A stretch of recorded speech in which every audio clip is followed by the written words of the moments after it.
ഉപരാഷ്ട്രപതി തെരഞ്ഞെടുപ്പിൽ ഇന്ത്യ മുന്നണിയെ ചതിച്ചത് 14 എംപിമാരാണ്. കണക്കുകൾ പരിശോധിക്കുമ്പോൾ അത് വ്യക്തമാവുകയാണ്. ഇവിടെ സംശയത്തിന്റെ കണ്ണുകൾ നീളുന്നത് കോൺഗ്രസ് എംപി ശശി തരൂരിന്റെ മേൽക്കാണ്. പ്രധാനമന്ത്രി നരേന്ദ്രമോദിയെയും BJPയെയും അളവറ്റ സ്നേഹിക്കുന്ന ശശി തരൂർ ഉപരാഷ്ട്രപതി തെരഞ്ഞെടുപ്പിൽ വോട്ട് ചെയ്യാൻ എത്തിയിരുന്നു.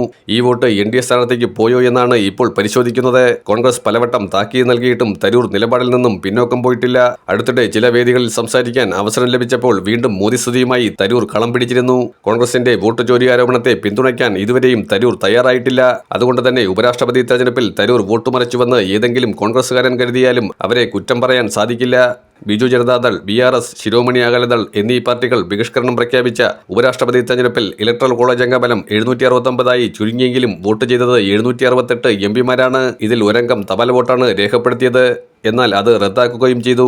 3 പാർട്ടികളുടെയും എംപിമാർക്ക് പുറമെ സ്വതന്ത്ര അംഗം സരഞ്ജിത് സിംഗ് ഗൽസിയും വോട്ടെടുപ്പിൽ നിന്നും വിട്ടുനിന്നു. NDAയുടെ 427 അംഗങ്ങൾക്ക് പുറമെ പിന്തുണ പ്രഖ്യാപിച്ച YSR കോൺഗ്രസിന്റെ 11 അംഗങ്ങളുടെ വോട്ടും ചേർത്ത് നിയുക്ത ഉപരാഷ്ട്രപതി CP രാധാകൃഷ്ണന് ലഭിക്കേണ്ടിയിരുന്നത് 438 വോട്ടാണ്. എന്നാൽ അദ്ദേഹം 452 വോട്ട് നേടിയതോടെയാണ് 14 എംപിമാർ കളം മാറ്റി ചവിട്ടിയെന്ന് പ്രതിപക്ഷത്തിന് ബോധ്യമായത്. പ്രതിപക്ഷ സ്ഥാനാർത്ഥി ജസ്റ്റിസ് B സുദർശൻ റെഡ്ഡിക്ക് ലഭിച്ചത് 300 വോട്ടുകളാണ്. ഇന്ത്യ സഖ്യത്തിന്റെ അംഗബലം 311 ആണ്. ഇപ്പോൾ ഇന്ത്യ സഖ്യത്തിന്റെ ഭാഗമല്ലാത്ത ആം ആദ്മി പാർട്ടിയുടെ 12 വോട്ടുകളും മജ്ലിസ് പാർട്ടി അംഗം അസദുദ്ദീൻ ഒവൈസിയുടെ 1 വോട്ടും ചേർത്ത് ആകെ 324 വോട്ട് റെഡ്ഡിക്ക് കിട്ടുമെന്നായിരുന്നു പ്രതിപക്ഷം കണക്ക് കൂട്ടിയത്. പ്രതിപക്ഷം ഐക്യത്തോടെ നിലകൊള്ളുകയും 315 എംപിമാരും വോട്ട് രേഖപ്പെടുത്തുകയും ചെയ്തിട്ടുണ്ട്. 100% പോളിംഗ്. 324-ൽ 9 വോട്ടുകൾ ലഭിച്ചില്ലെന്ന സൂചന അതിലുണ്ട്. അസാധുവായ വോട്ടുകൾ ഏതു പക്ഷത്തു നിന്നും ആകാനും സാധ്യതയുണ്ട്. അസാധുവായ 15 വോട്ടുകൾ ജയറാം രമേശ് പ്രതീക്ഷിച്ച കണക്കിൽപ്പെടുത്തിയാലും NDAയ്ക്ക് അധികമായി കിട്ടിയത് 14 വോട്ടുകൾ ഏതൊക്കെയാണെന്ന ചോദ്യം ബാക്കിയാവുകയാണ്. ഇവിടെയാണ് ചില നേതാക്കൾ തരൂരിനെ സംശയത്തിന്റെ നിഴലിൽ നിർത്തുന്നത്. ഇന്ത്യ സഖ്യത്തിന്റെ 311 പുറമെ 4 വോട്ടുകൾ കൂടി ചേർത്ത കണക്കാണ് ജയറാം രമേശ് അവതരിപ്പിച്ചത്. അത് ആം ആദ്മിയുടെയും ഒവൈസിയുടെയുമാണെന്ന് മനസ്സിലാക്കാം. അങ്ങനെയെങ്കിൽ ആം ആദ്മിയുടെ 3 വോട്ടുകൾ പ്രതിപക്ഷത്തിന് അനുകൂലമായി പോൾ ചെയ്യപ്പെട്ടിട്ടുണ്ടെന്ന് കണക്കാക്കാം. അവശേഷിച്ചത് അവരുടെ 9 വോട്ടുകളാണ്. അതിനു പുറമെ 5 വോട്ടുകൾ കൂടി ഇന്ത്യ സഖ്യത്തിനകത്തു നിന്നും ചോർന്നെന്നും ഉറപ്പിക്കാം. ലോക്സഭയിൽ 542, രാജ്യസഭയിൽ 239 എന്നിങ്ങനെയാണ് നിലവിലെ അംഗബലം. ഇവരിൽ NDAയ്ക്ക് ലോക്സഭയിൽ 293, രാജ്യസഭയിൽ 134 എന്നിങ്ങനെ അംഗങ്ങളുണ്ട്.